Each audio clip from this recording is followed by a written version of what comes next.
Alright there, geezers, Jules here from FGS, home of the Future Game Show, and you know what? I've got a question for you. What is truth? Is it the exact definition of a thing or a situation? Is it tied to your personal beliefs or your perspective on life? Or is it just what you say to somebody when they go, boy howdy, the world sure is f***ed up at the moment, right?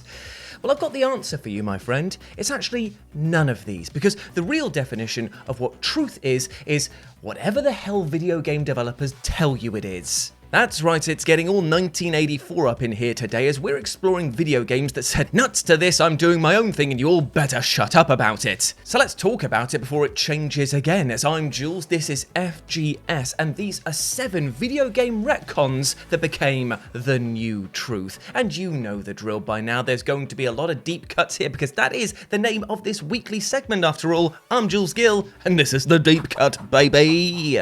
That's not going to be the catchphrase for this, by the way, I keep saying it though, damn it. Number 7, Samurai Jack Battle Through Time, an entirely new ending. Now, as you can probably tell from my goblin-like appearance and the fact that I'm recording in a studio that definitely smells how it looks, I am a huge fan of animated TV shows and anime in general. Therefore, Samurai Jack is very much my "oh baby, oh boy, what a guy" type of show. You know what I'm saying? You know what I'm saying? This show had everything that I could have asked for as a child. A blisteringly cool aesthetic, a simple fish out of techno water story that was easy to latch onto, and wonderfully experimental sound direction to boot. Plus, this was a show that wasn't afraid to take risks. I mean, this was a kids' TV program, right? That put up episodes with next to zero dialogue in it sometimes.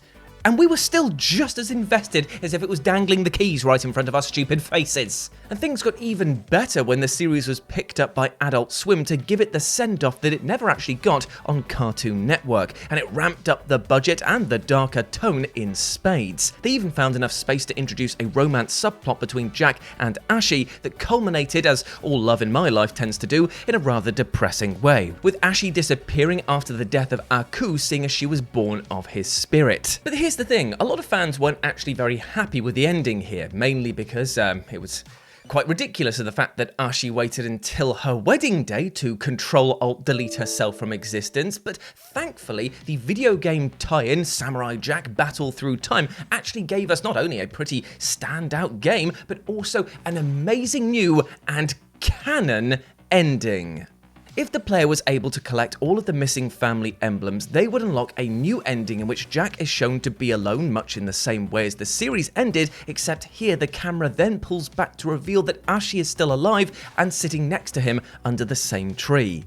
This was the ending that our hero deserved, because the original ending was, well, just kind of a massive punch to a guy who'd done nothing but tried to help everyone. It was like karma was just going like, oh, look, mate, you helped everyone you came across, you made the world a better place, and you ridded the great evil. You better believe that I'm having your trousers down right now in front of the school. This is happening. This is happening. You can do nothing about it. And he's just like, shit.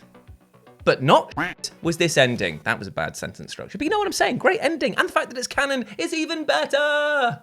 Number 6, the Mario Brothers are from Brooklyn. Now, I know you might be looking at the title of this entry and saying, Jules, you silly man with a face made of stupidly fat cheese, what are you doing sitting on this battered old desk chair with no lumbar support, telling me something that I already know? Ow, my back. But of course I know that the Super Mario Brothers are from Brooklyn. That is obvious, right?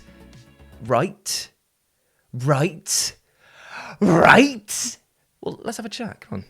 And you know what, my friends? I actually took that as a given as well, because it was pretty much a factor drilled into our minds from an early age, thanks to the likes of the Super Mario Bros. Super Show, in which Captain Lou Albano ranted and raved under the guise of Mario about how Brooklyn was the official place to find these portly plumbers. And that indeed remained the case, right up until Nintendo, in their infinite wisdom, decided that this pair of English-speaking Italian-American plumbers were actually residents of the Mushroom Kingdom all along, because of course that makes makes much more sense. And I say this because in Yoshi's Island, it's clearly shown that Mario and Luigi as babies were delivered to a mushroom house, meaning that they were officially born in the Mushroom Kingdom. So there we have it, case closed. Weird, yes, but okay, whatever. But wait, it turns out that Nintendo were going to take that 180 and turn it into a 360, brother, because in the weirdest of ways, they confirmed that no, they are actually from Brooklyn, and they did so in Super Mario Maker. Because there was an official course creator called CourseBot who made a level noted by Nintendo themselves to be canon that clearly shows the brothers traveling from our world, which was later confirmed to be Brooklyn, to the Mushroom Kingdom. This level, titled Did Someone Call a Plumber, also seemingly confirms the original Mario brothers to be canon as well, pretty much making it an iconic piece of Mario history. So there we have it, an answer that we already had that was then changed and then changed back. Thanks, Nintendo. Number 5, John Carpenter's The Thing. Now, the ending of John Carpenter's The Thing will likely be one of the most discussed pieces of cinema until the end of time, with each new generation musing aloud as to whether Charles, Macready, both or neither are human come the close of this epically bleak and epically epic sci-fi horror flick. And muddying the waters of this conversation are the bottom lines that have been given countless times over by producers, actors, and, well, anyone with 2 cents who worked on this film. But you know whose opinion really does matter the most? I'll give you a clue. It's in the title of the actual thing there. Have a little look at it. No, it's not The Thing. You're just embarrassing yourself here. It's John Carpenter. Come on, guys. No, I won't lie. Old Johnny C here spent a lot of years flip-flopping between what was and what wasn't, but the one thing that was certifiably true is that the prequel film is canon, unfortunate as that might be, and so too is the video game that came out in 2002. Now, this outstanding title picks things up after the events of the original film, and has you uncover sets and feature moments from the flick over your survival experience. However, as the game wears on, it actually feels like it will never address that iconic moment despite finding a frozen child earlier on in the game, but things take a true hard turn when the game decides to have its own truly memorable ending. Here, after battling assimilation, the freezing temperatures, and the paranoia of your own squad, player character Blake is rescued by a seemingly unnamed and unknown helicopter pilot from a massive thing mutation, and wouldn't you know it, that red-hot support came from none other than the coolest R.J. Macready. It is a rug pull moment that will have you reaching to the sky in delight for having seen your favourite character return to the fold again, but then those hands will slowly come down and start covering your face, because you'll realise, as quickly as I did, that there is no way that Macready can be human at this point. Zero chance. Uh-oh. With Charles shown to be frozen, it is clear that the pair waited out the extreme weather at the end of the film before the thing then slid back into the facility thanks to its extreme resistance to temperatures. There it hid for a while until it saw a chance to grab a helicopter, and now thanks to an eyewitness, aka you, confirming their heroic actions, well, it would be completely trusted and then would probably be allowed to run free across the globe. But you know what, in a weird way, that's kind of classic Macready. He's just kind of there like, fool me once, shame on you. Assimilate me twice. Humanity is diced. Number 4, Star Wars Secrets of the Empire. Right, so here's a funny one for both me personally and for my editor Tommy, who will probably at this point in time be very, very angry to hear that this is not a video game that we're going to be talking about per se, in the sense that there's a lot of footage out there for him to grab and put into this edit. No, this is actually a video game experience that you could only play in Disneyland. So yeah, have fun with that, Tommy.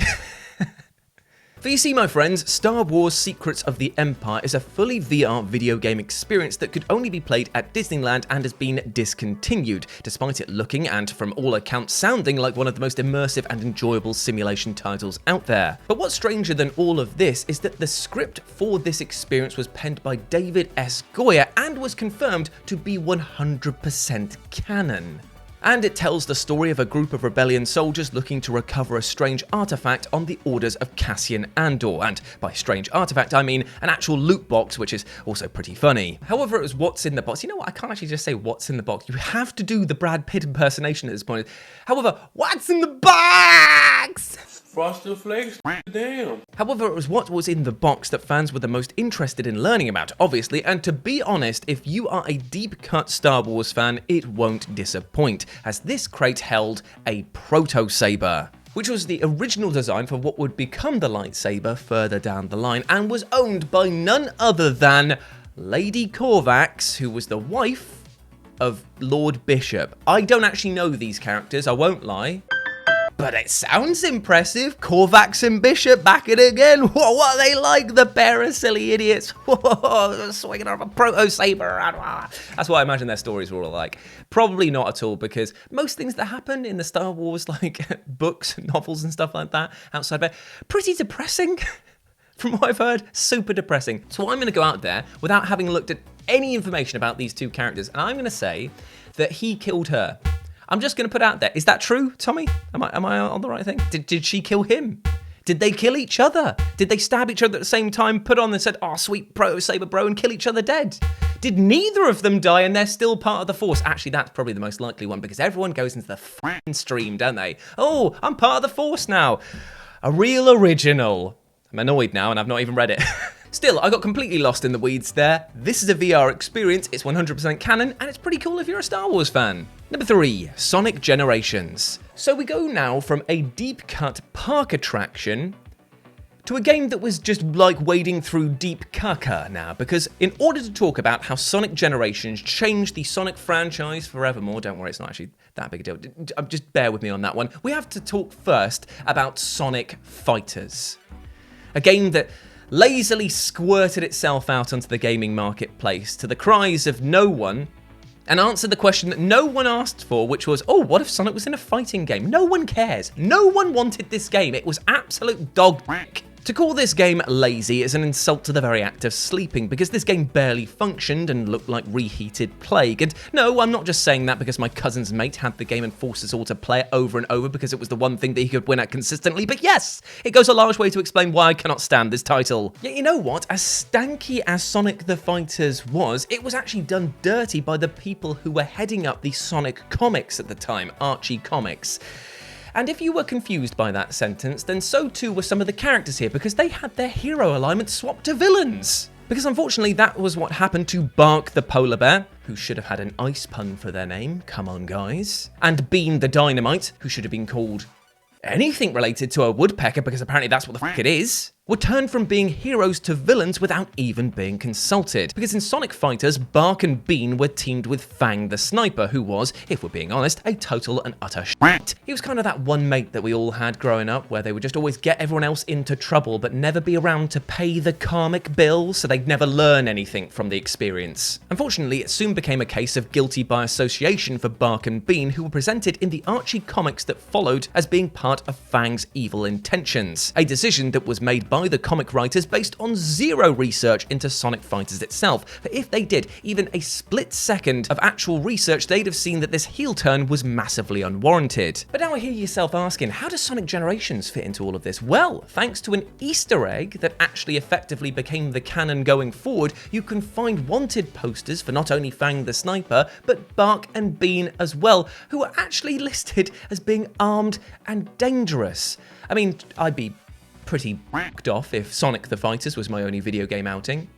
I probably would also turn to violence and crime after that, because it probably didn't pay well, and the anger issues, as aforementioned, would be growing again and again. But still, you've done them dirty now, because now they're forever listed as being villains, because that's the last time that we've ever fucking heard about them. Number 2, Street Fighter 6. Okay, friends, I've got a challenge for you. Name me a video game fighter more iconic than Street Fighter's Blanka. Oh, that was quick. Name me 10 more then. Oh, okay, that was also very, very quick.